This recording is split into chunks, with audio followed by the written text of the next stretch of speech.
Subscribe करें हमारे YouTube channel VIP reader को और घंटी वाला बटन जरूर दबाएं ताकि आपको लेटेस्ट अपडेट मिलता रहे। वेलकम फ्रेंड, आज पढ़ेंगे बक्सर का युद्ध। बक्सर का युद्ध कब हुआ? 22 अक्टूबर सन 1764 को। आज इसी के बारे में पढ़ेंगे, लेकिन इससे पहले हम थोड़ा इसकी पृष्ठभूमि जानते हैं कि कैसे बक्सर का युद्ध होना तय हो गया।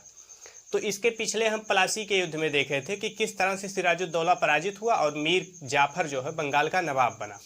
मीर जाफर जो 1757 से 1760 तक बंगाल का नवाब था, अच्छे से काम कर रहा था। अच्छे से मतलब अंग्रेजों के अनुसार काम कर रहा था।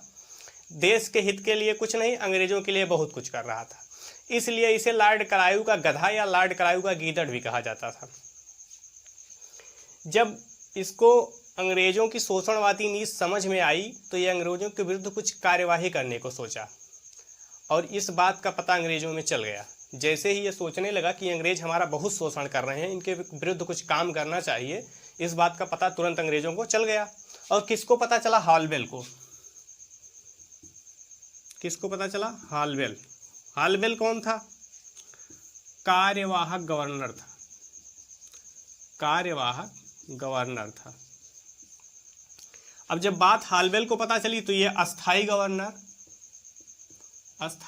को बताया। अस्थाई गवर्नर कौन थे उस समय? वेनिस्टार्ट।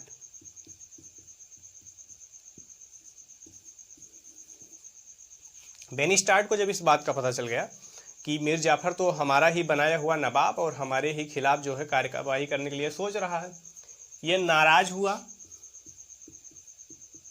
और तुरंत इनको गद्दी से हटा दिया।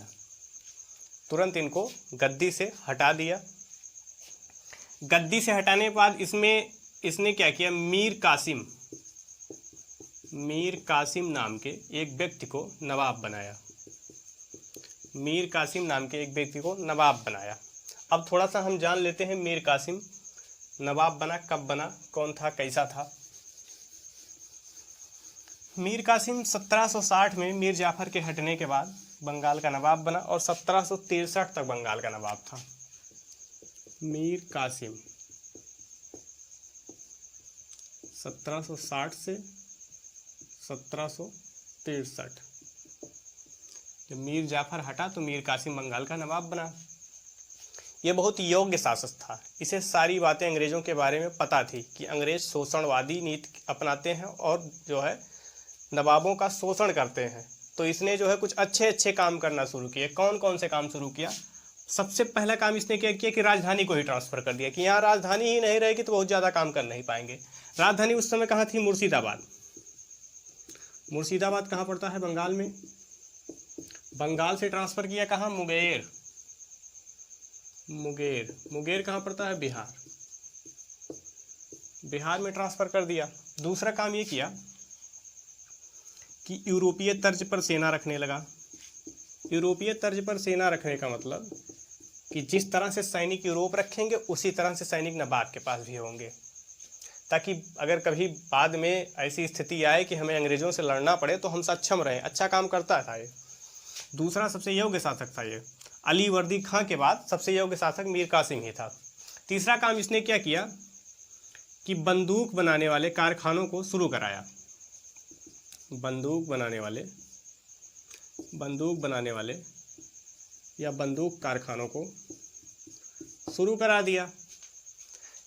और नेक्स्ट काम ये किया कि इसने पूरे बंगाल को कर मुक्त व्यापार का आदेश दिया। कर मुक्त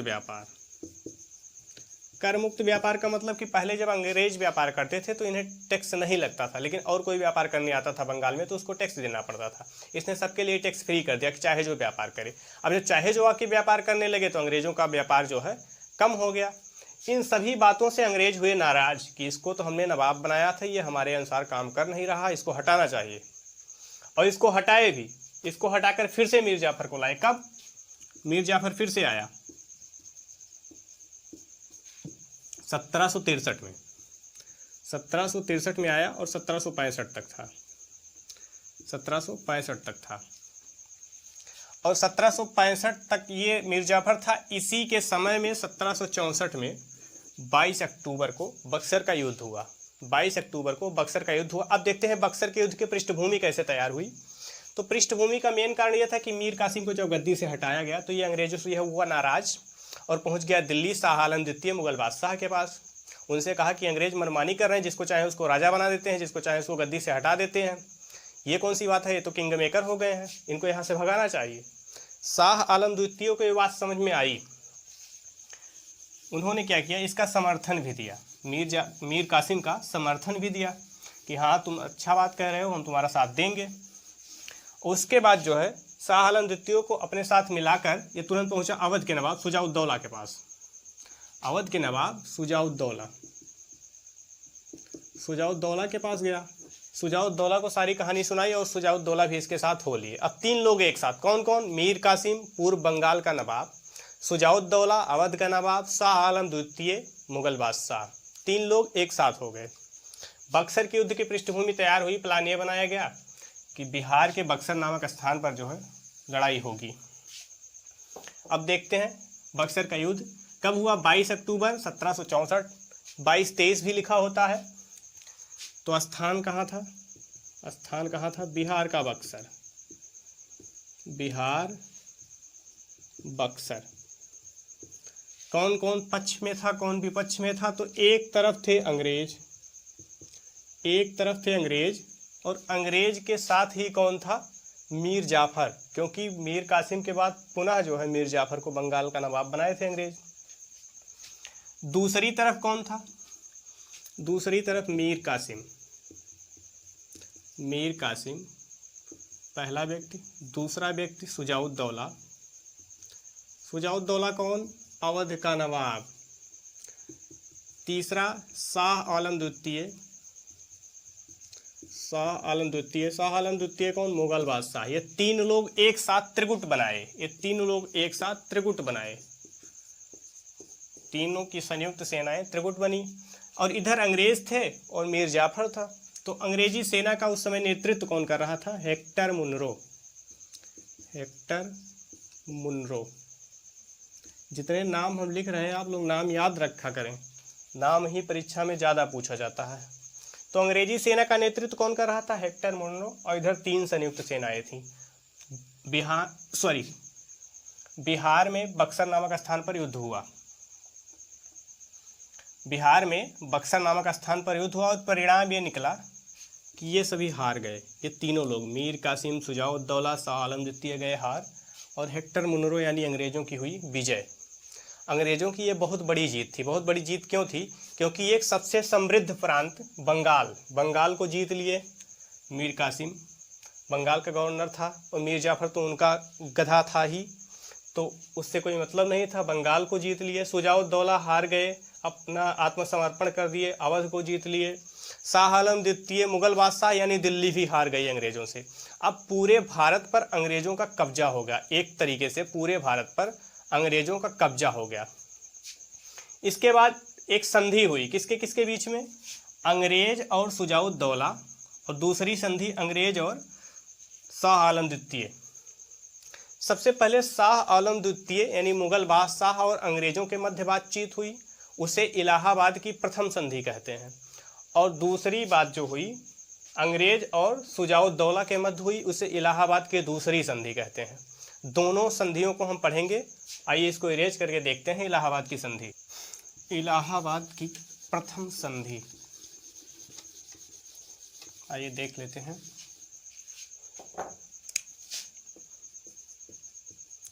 इलाहाबाद की प्रथम संधि कब हुई, 12 अगस्त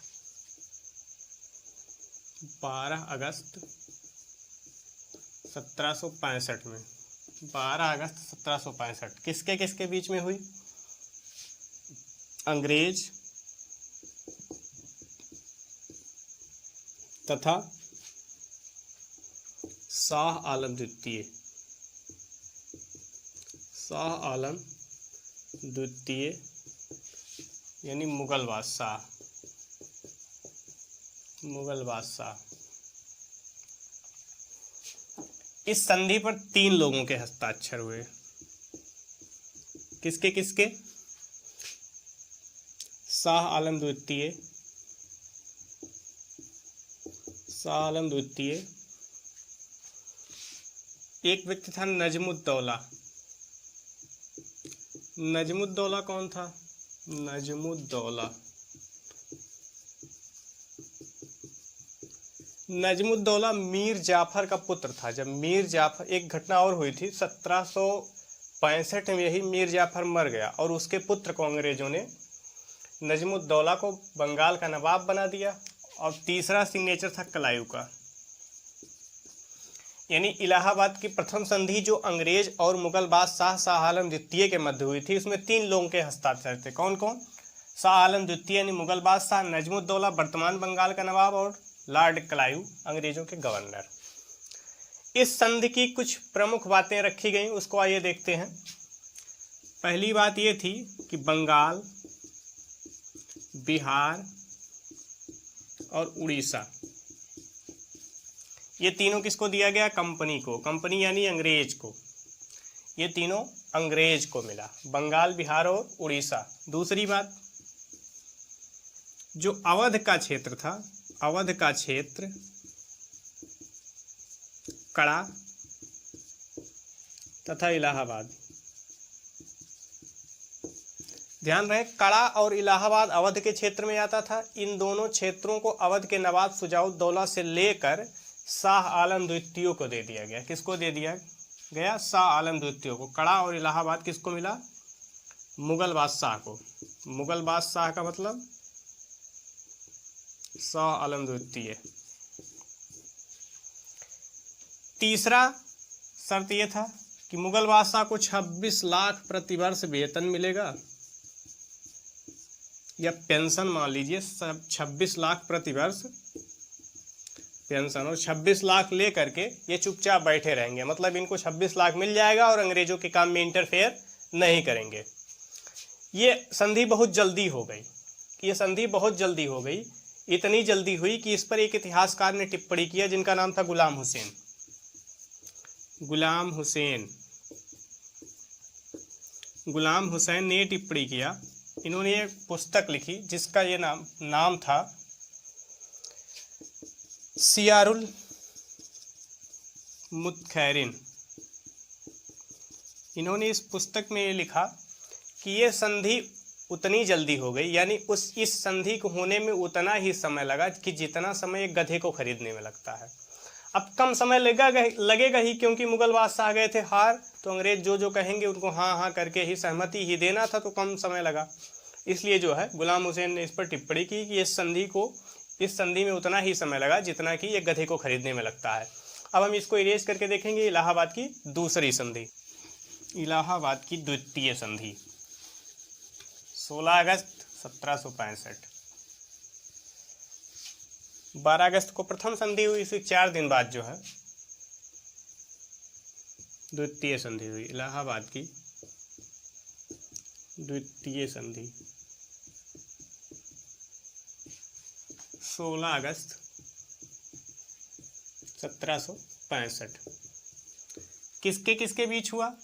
कलायू गवर्नर और अवध के नवाब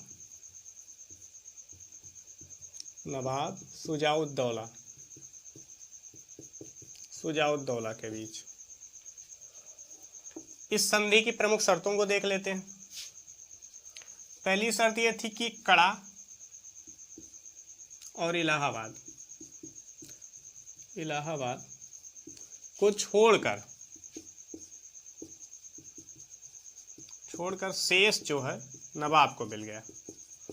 कड़ा और इलाहाबाद नवाब से लेकर के शाह आलम द्वितीय को दे दिया गया था। तो कड़ा और इलाहाबाद को छोड़कर शेष जो क्षेत्र था वो नवाब को वापस कर दिया गया। दूसरी बात यह थी कि वाराणसी